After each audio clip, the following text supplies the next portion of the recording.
This is a session for those who are coming to an annual conference for the first time. So hopefully that is everybody who is here.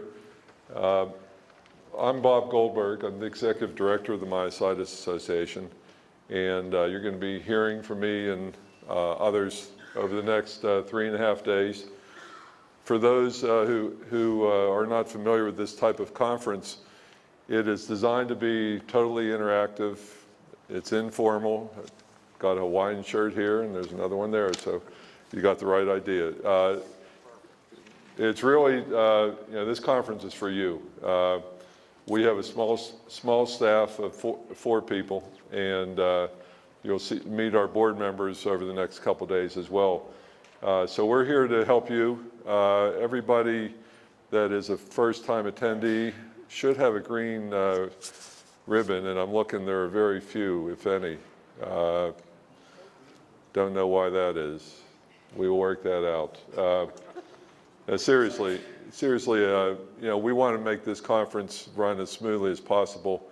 We do give first-time attendees a green ribbon so that our staff and board members and others who've been to the conference before can keep an eye out for you. And if you're looking lost or confused or just have a question, we're glad to help you. So we have about 375 people at the conference this year, and that's fairly typical where we've been the last couple years. Louisville was last year's conference, and we had about 450 people there. But 375 is a large turnout. This hotel, is those who've had a chance to get around have realized it's really a spectacular facility. The meeting rooms are, I think, large enough to accommodate everybody. There could be some sessions where you run into, if you get to the room late, that all the seats are taken or there's not room for a scooter or a wheelchair in the room. Make sure to check your program because a lot of the sessions get repeated now. And we used to only have sessions during the daytime. We're now doing evening sessions tonight and tomorrow night as well. So we have about 85 sessions this year, and it's a lot to choose from. So you're probably going to see some that you're going to say, well, gee, I want to be here at 2 o'clock, and then there's this other one at 2 o'clock. Can't be in two places at once. As I said, make sure to check that it isn't being repeated that evening. So hopefully you'll have a chance to to get to the sessions that you want to see. The other thing to be aware of is when the conference is over, we put the PowerPoint presentations on our website. So if you do end up missing some sessions that you wanted to get to, hopefully you'll have a chance to go online and be able to get the PowerPoints. I have wanted to do a quick survey of the room. Just curious, how many in here have been diagnosed within the last 2 years? You just put your hands up. Okay. And how many have been diagnosed in the last 3 to 5 years? And how many have been diagnosed more than 5 years ago? And you never came to an annual conference before? Okay. No, seriously, it's pretty evenly distributed, actually. I suspected we have more people who've just been recently diagnosed.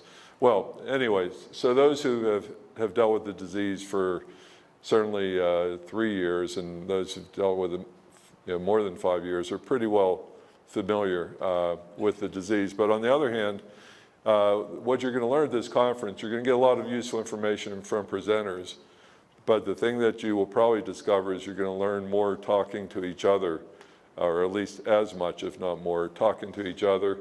And that's what you've been missing by not being at the annual conference.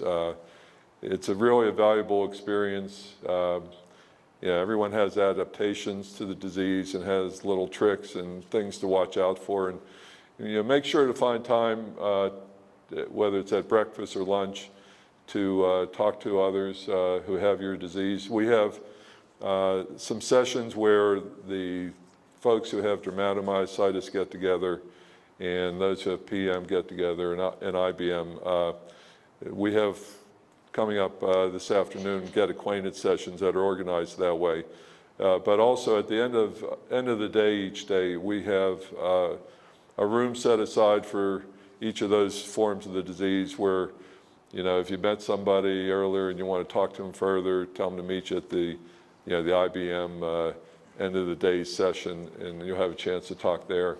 But, you know, find time. We have tried to build the schedule in a way that doesn't make it too crazy for you, and allows you, you know, time to get from session to session and have a chance in the hallways to talk or whatever. If you're feeling like, and you may find that this could be a stressful event just because there's a lot of activity. You know, once we have all 375 here and people are rushing to the different meeting rooms, it can feel overwhelming. So take your time. Don't, you know, the most important thing is to take care of yourself and don't overdo it. We have a hospitality suite, which is in ballroom 12. It's on that side over there. It's open basically from 7 a.m. till about 10 p.m. When you get your program and have a chance to look at it, you'll see the hours that the hospitality suite is open. It's like 7 to 10, and then there's a break, and then 12 to 2, whatever. Anyway, it's just a place for you to sit down, relax. We have some refreshments in there, non-alcoholic, and those are downstairs for those who haven't figured that one out yet. But it's really just a chance for you to get away and chill out or have a chance just to unwind. So I'm going to open this up to questions. I think we have a couple people who will handle microphones, and if you have a question, you know, put your hand up, wait till the mic gets to you so that everybody can hear from you. Okay. This woman here, who's the wife of one of our board members, her husband's actually chair of the board, has some green ribbons for those who don't have them on their name badges. If you, when you leave here, if you go back to the registration desk, if you don't get a green ribbon now, there'll be ribbons over there for you, and hopefully you'll be able to get it then.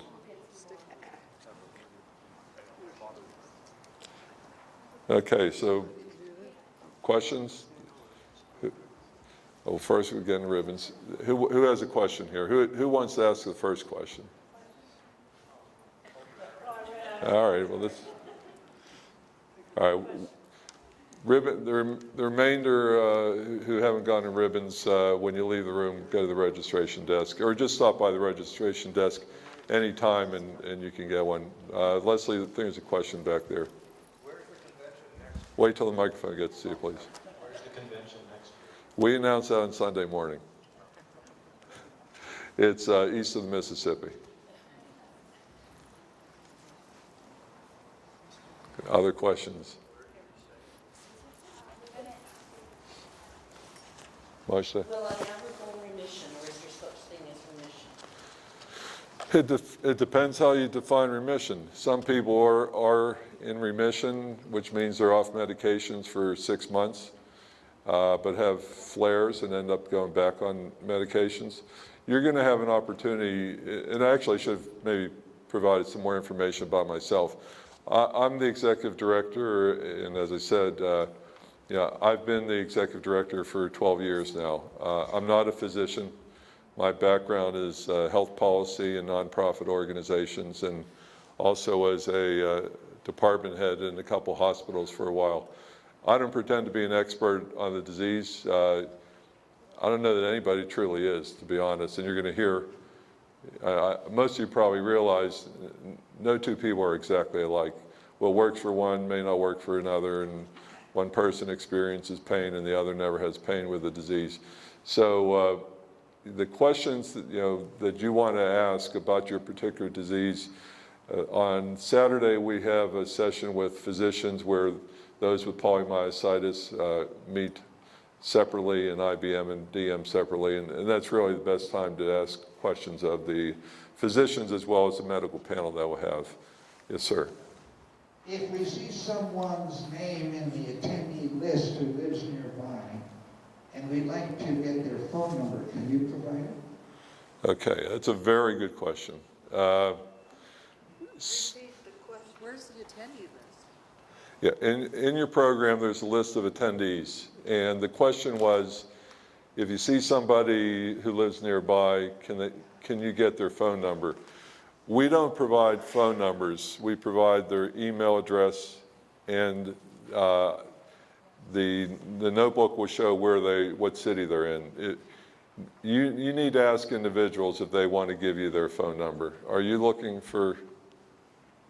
How do we get the email address? The email addresses are in the program, in the program book, Oh, correct? I didn't know. No? Okay. Okay, well, that's wrong. Let me take that back. The email addresses should have been in the program book.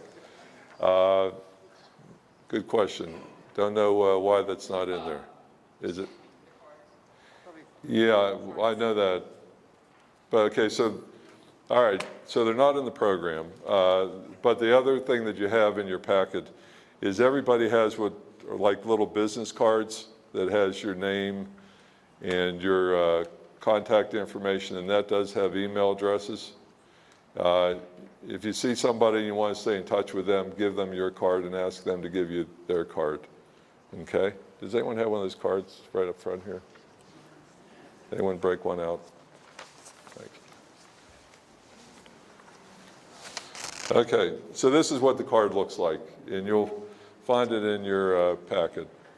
And it does have the street address, and it has their disease type, and it has their email address if they have email, or if they've given their email address to TMA. So, over there? In your book, you have me listed as a caregiver, and actually I'm not, I'm an IBM patient, so how do I change that? Yeah. Any changes like, she's listed as a caregiver, she's actually a patient. Any sort of changes to your registration, you go back to the registration desk, they will update the information. That's unfortunate, but you know, mistakes do happen. So, yes. I think that Here, the wait, only go, people that go. can be registered are in here. That's correct. This was his comment was only those pre-registered are in the program. Program was printed about 10 days ago. So if you registered in the last 10 days, you're not going to be there. Other questions? I've never been to any of the KIT meetings in my area. I wanted to know, are there any people from those meetings here? From where? Northern California? Yeah. We had a session a little while ago at 8:30 this morning, and that was for the leaders of our support groups, and they're called KITs, and also for those who wanted to, might lead a support group or at least were interested. There is a fairly large group from Northern California. The KIT leader is here at the conference. One of the breakfasts, we have people sit by their geographic location. Richard Stevenson is the leader of the Northern California support group. You'll find his information in the program. So, there are other ways to find the KIT leader. Charlia Sanchez, who's our member services coordinator, is out the front desk. You can ask her to point out or tell you who the KIT leader is and possibly point him or her out to you. There are other ways to find that information. If you go on our website and enter your zip code, it'll pull up the nearest support group within 250 miles, and it'll also pull up the contact information for the support group leader. Okay, that answer? Yes? Can you give us an overview on what the Myositis Association is doing as far as research, or will that be in a different session? Yeah. The question was, can I give an overview on what we're doing with regard to research? And on Saturday morning, we have our medical advisory board participating in a panel, and basically it's in this room, and 18 of the medical advisors are going to be here. They're going to talk about the research they're engaged in, or research that they're looking at. And as for TMA to date, we have funded 37 research projects. We have invested $4.4 million into research. About half of that money, I shouldn't say that, but a third of that money was invested in projects that were focused on inclusion body myositis. About a third of that money was invested in projects that overlapped all the forms of the disease, or at least more than one form of the disease. And then the rest were DM, primarily dermatomyositis and some polymyositis research. One thing, and we have 10 minutes here, and we're going to end right at 12. But one of the things that I do want to share with you, and I probably will share it at some other point during the next 3 days, the Myositis Association, because it's a rare disease organization, has a difficult time raising money. Everyone knows someone with cancer, diabetes, arthritis, and certainly the Arthritis Foundation and Cancer Society and Diabetes Association have a lot more money to spend on research than TMA does, because not many people really know enough about myositis to care about it. So we are always looking for individuals who want to help support our research program.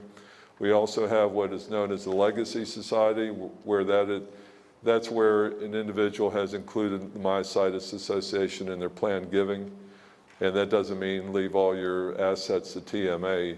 It means that if you have an insurance policy, a life insurance policy that you're really not going to need, and you want to make TMA the beneficiary, you can do that. There's all sorts of ways that you can designate funds to go to the Myositis Association. And I'm not here to make a pitch right now about it, but I am here to make a pitch overall that we need all the support we can get, and that type of money supports the research program. We did just now get, in the last month, a large bequest of $500,000 to fund research into polymyositis. And that is a very significant gift to TMA, and it's going to help allow us to fund some research projects that we might not have been able to fund otherwise. The last thing I'll say on this topic is our medical advisory board is a group that determines what projects we fund. They make the recommendation to the board of directors, and ultimately the board decides which projects TMA is going to fund. There are years where we get more projects that are worth funding than money we have available. So there are projects that we think are worth funding that have not been funded in the past. And so any support you can give to us will help enable us to fund the best research. And we're pretty careful that we only fund research that truly is going to benefit the patients, and going forward might lead to a cure, or certainly better treatments at least. So anyway, that's it for research for the time. But you'll hear more about it over the next 3 days. Over there. Speaking of funding, do we get anything from the MDA Yeah. funds? Yeah. Does the association get any funds from MDA does their own fundraising, and they don't share any of their funds with the Myositis Association or the ALS Association, which is how it is. What is the MDA? MDA is Muscular Dystrophy Association. What is the other one? The ALS Association, Lou Gehrig's disease. So, okay. Is there a further question there? I'm a little confused because on their website, they have myositis listed Yeah. as part of their umbrella as far as MDA is Yeah, concerned. right. The question is, they list myositis on their website, the Muscular Dystrophy Association. They have about 40-some diseases that they list as diseases that they are focused on. And to be very honest with you, myositis is on that list, but it's literally only one of 43, and doesn't get as much attention as we'd like to see it get. But also at the same time, they don't share their funds with other nonprofit organizations. They don't give to TMA, they don't give to the ALS Association. Okay. Other questions? It's, wait, you can hold on, microphone's coming.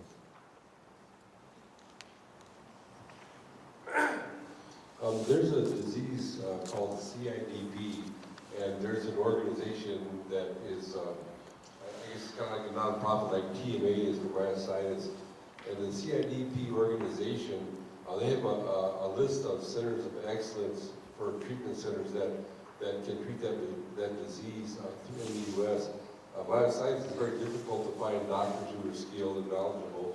Does TMA have anything like that list of centers of excellence? Yeah. Johns Hopkins and some of the other places are There, we don't have any institutions designated as centers of excellence like some immune deficiency foundation probably is who you're referring to. Anyway, certainly the Johns Hopkins Center is the one that at this point is treating the most patients. The researchers and those that are practicing medicine that are focused on myositis are very few and far between. And that's part of what we're trying to do with our research program, not just provide funding for specific projects, but to engage medical students and get them more interested in the disease. One of the new programs that the Myositis Association started this year is what's called a Visiting Professors Series. And members of our medical advisory board are going to medical schools and talking to residents and medical students to tell them about myositis, to hopefully interest them in the disease. It's actually one of the most successful programs we've done in a while. We invited all the medical schools to tell us that if they're willing to have a presenter, and 32 of the medical schools at this point have invited somebody to come and talk about myositis. And that's out of 125 medical schools, so 1 out of 4, which is actually a lot better than we had expected. So we're trying to get people interested in the disease. Ultimately, there might be centers of excellence that you're referring to, but there aren't right now. Long answer, probably. Yeah. Sorry. Up here, I'll get it. Hi, good morning. This is not a question, it's just a really big thank you for having this forum for all of us to interact and network. Being newly diagnosed with polymyositis, I've been basically feeling isolated, and so I look forward to meeting a lot of people and learning a lot more. Thank you. Did you hear that, everybody? She loves TMA. She was just thanking us for being here, and she has PM and polymyositis, and is looking forward to meeting others and learning about the disease. This is your organization. TMA would not exist and would not ever have started if it wasn't for one individual. You'll hear about that person later who started the association. Some of you may know of her. But anyway, we are you, basically. If it wasn't for you, we wouldn't be here, and we really are only here to serve you. So we're near the end of the half hour, and we do try sticking to the schedule. So with that, as I said, don't hesitate to stop me or other staff or board members. Board members have black ribbons on their name badge. And if you have any questions, ask them of the presenter. If it's just something more general about the organization, or that you want to make a bequest to the organization, you don't know who to talk about, or who to talk to, I should say. No, seriously, stop us. We look forward to working with you over the next 3.5 days, and I think you'll enjoy it. You'll learn a lot, but be careful not to overdo it.